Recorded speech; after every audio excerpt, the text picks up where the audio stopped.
خداوند یسوع مسیح میں آپ سب کو سلام. آپ سب بھی ایک دوسرے کو کہیں خداوند آپ کو برکت دے.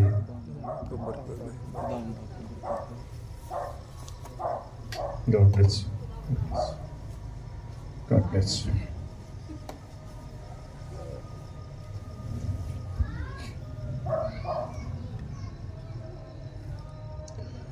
سو ہم خداوند کی شکر گزاری کرتے ہیں. خدا نے آج کی خوبصورت شام اور رات بخشی ہے تاکہ ہم اس کی بارگاہوں میں آ کر کچھ وقت جو ہے وہ اس کے ساتھ گزار سکیں،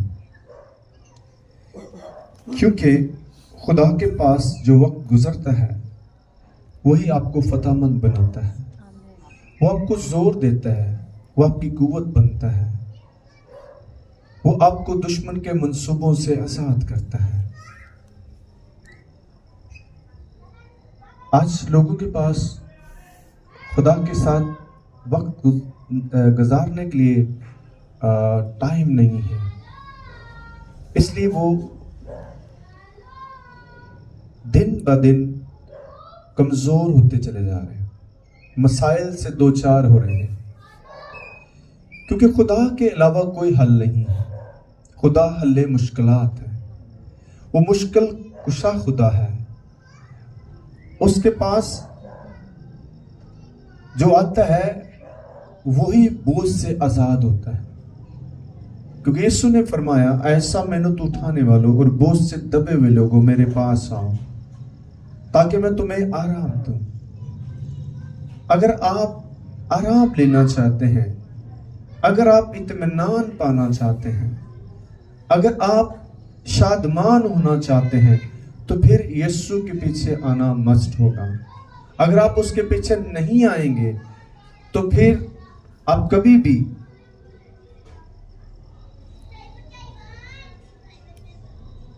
وہ زندگی حاصل نہیں کر سکتے جس کی آپ تلاش کر رہے ہیں. یسوع مسیح آسمان کو چھوڑ کر زمین پر آیا ہمیں نئی زندگی دینے کے لیے، کیونکہ انسان نے گناہ کی حالت میں باغ عدن میں اس زندگی کو کھو دیا. خدا نے انسان کو راست اور پاک بنایا تھا اور ابلیس نے انسان کو گرا کر اس کو ناپاک بنایا. کیونکہ خدا پاک ہے، جب تک آدم اور حوا پاک تھے تو وہ خدا کی حضوری میں رہتے تھے، خدا کے ساتھ وقت گزارتے تھے، اس کے ساتھ بات چیت کرتے تھے، اور کسی قسم کی ان کو فکر نہیں تھی، کوئی بوجھ نہیں تھا، کوئی دباؤ نہیں تھا، کوئی ڈر نہیں تھا، کوئی خوف نہیں تھا، کیونکہ وہ خدا کے ساتھ رہتے تھے. وہ جانوروں کے درمیان رہتے تھے، کسی قسم کا کوئی بھی انہیں خطرہ نہیں تھا. خونخوار جانور تھے، شیر تھے، ہاتھی تھے، ریچھ تھے، اور بہت سارے جانور جو خطرناک جانور ہیں وہ سب وہاں ان کے ساتھ رہتے تھے، لیکن کوئی کسی کو کچھ نہیں کہتا تھا، چونکہ خدا ان کے ساتھ تھا. جب خدا آپ کے ساتھ ہوتا ہے تو کوئی آپ کے خلاف کھڑا نہیں ہو سکتا. اس لیے خدا کی پریزنس، خدا کا مسا ہونا بہت زیادہ ضروری ہے، کیونکہ آج بہت سارے لوگ جو ہیں وہ مسا ان کے پاس نہیں ہے. اگر آپ کے پاس مسا ہے تو آپ خدا کی شادمانی سے بھر جائیں گے. آپ کا اٹھنا، بیٹھنا، چلنا پھرنا چینج ہوگا، کیونکہ خدا آپ کی زندگی کو تبدیل کرتا ہے. سو اس لیے میرے عزیزو، ہم نے صرف یہ جو دن گزر رہے ہیں یہ ایک آپ کے لیے پریکٹس ہے کہ آپ باقی پورا سال بھی خدا کے ساتھ چلیں. یہ کوئی رسمی چیزیں نہیں ہیں. آج بہت سارے لوگ رسمی عبادات کرتے ہیں، رسمی کام کرنے کی کوشش کرتے ہیں، اور رسمی کاموں میں کچھ برکت نہیں ہوتی. ہمیں فرض ادا نہیں کرنے، بلکہ ہمیں حقیقی عبادت کرنی ہے. ہمیں حقیقی طور پر خدا کو جاننا ہے.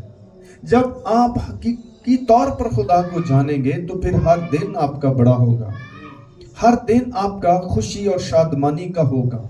آپ کو انتظار نہیں کرنا پڑے گا کسی ایونٹ کا، کسی دن کا، بلکہ آپ کا ہر دن بڑا ہوگا، آپ کا ہر دن زندگی کا ہوگا، ہر دن خدا کے جلال کا ہوگا.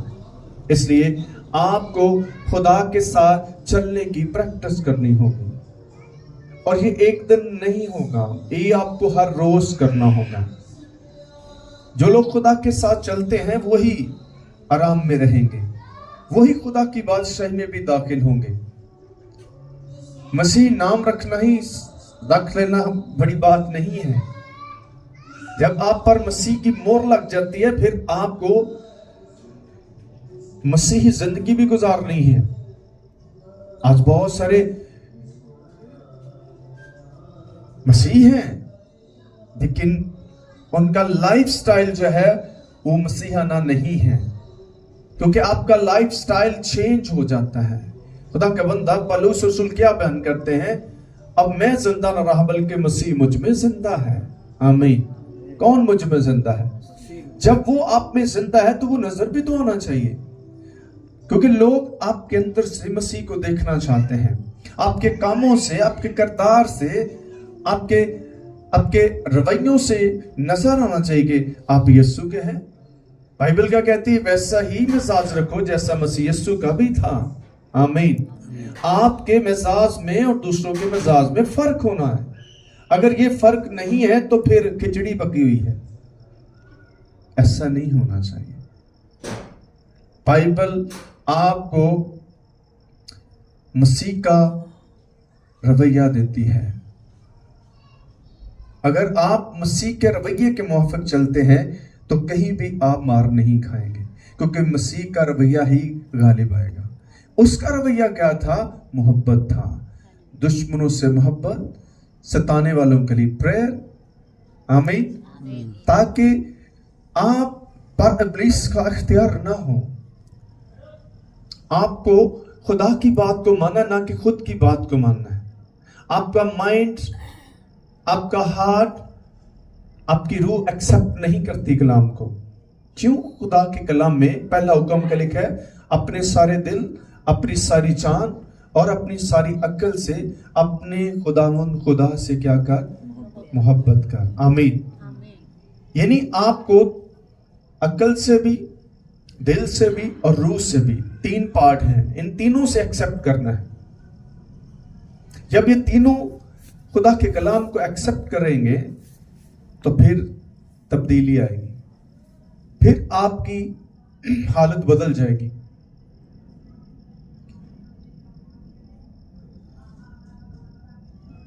خدا کا کلام جو ہے وہ آپ کو خوشخبری دیتا ہے. وہ خوشخبری کیا ہے؟ کہ یسوع مسیح نے میرے لیے، آپ کے لیے اپنی جان کا نذرانہ پیش کیا ہے. آمین. یہ کتنی بڑی قربانی ہے، یہ کتنی عظیم خدا کی محبت ہے کہ اس نے اپنے اکلوتے بیٹے کو ہمارے لیے قربان کیا ہے. کبھی آپ نے اس قربانی کے بارے میں غور کیا؟ کبھی آپ نے اس قربانی کے بارے میں جاننے کی کوشش کی؟ کیونکہ وقت نہیں ہے. دنیا کے پیچھے بھاگ رہے ہیں، دنیا کی چیزوں کے پیچھے بھاگ رہے ہیں. یہ آپ کو خدا سے دور کریں گی، یہ آپ کو خدا کی بادشاہی سے محروم کر دیں گی. اس لیے ہمیں ان چیزوں کے پیچھے نہیں بھاگنا، بلکہ ہمیں خداوند یسوع کے پیچھے چلنا ہے. کیونکہ جو کوئی اس کے پیچھے چلتا ہے وہ پھلدار رہے گا. پھلدار ہونے کے لیے آپ کو اور مجھے ہمیشہ مسیح میں قائم ہونے کی ضرورت ہے. یسوع نے کہا جو کوئی مجھ میں قائم ہے وہ پھل بھی لائے گا. اور جب آپ کو پھل لگے گا تو وہ پھل دوسروں کے لیے باعث سے برکت ہوگا. آپ نے دوسروں کے لیے باعث سے برکت ہونا ہے. آپ کو جب پھل لگے گا تو بہت ساری زندگیاں آپ کے وسیلہ سے آسودہ ہوں گی اور یسوع کے پاس آئیں گے. یہ آپ کی زندگی کا، مسیحی زندگی کا معیار ہونا چاہیے. آمین. آپ نے بہت سارے لوگوں کو بہت ساری کمزور ڈالیوں کو پھر سے بحال مسیح میں کرنا ہے. آج کتنی ڈالیاں کمزور ہو چکی ہیں، کیونکہ بے پھل ڈالی کا نتیجہ کیا ہے کہ وہ سوکھ جائے گی اور وہ کاٹ دی جائے گی اور آگ میں پھینک دی جائے گی. نتیجے کی طرف دیکھیں. جب ہم نتیجے کو دیکھتے ہیں تو پھر ہی تبدیلی آتی ہے. اگر ہم نتیجے کو نہیں دیکھتے تو پھر کبھی چینج نہیں آئے گا. یہاں پر دونوں طرح کا نتیجہ جو ہے وہ یسوع نے بیان کیا ہے. جو ڈالی قائم رہے گی وہ پھل لائے گی، جو نہیں یعنی جو قائم رہے گی اس کا نتیجہ کیا ہے؟ وہ پھلدار ہوگی. لیکن جو قائم نہیں ہے اس کا نتیجہ بھی پتا ہے کہ وہ کاٹ دی جائے گی اور ہمیشہ کی آگ میں پھینک دیا جائے گا اس کو. تو آج ہمیں کیسی ڈالی بننا ہے، یہ ہمیں خود پر غور کرنا ہے کہ کیا میں پھلدار ڈالی ہوں؟ کیسے پھل لگنے آپ کو محبت کے پھل لگنے چاہیے. آمین. آئیں اس بات کو دیکھیں کہ کیسے پھل لگنے چاہیے. بائبل ہر چیز کو بیان کرتی ہے. اگر یہ پھل نہیں لگ رہے تو اس کا مطلب ہے کہیں نہ کہیں گڑبڑ ہو رہی ہے، اور آپ کو پھلدار ہونے کے لیے پھر سے خدا سے کنیکٹ ہونا ہوگا. جب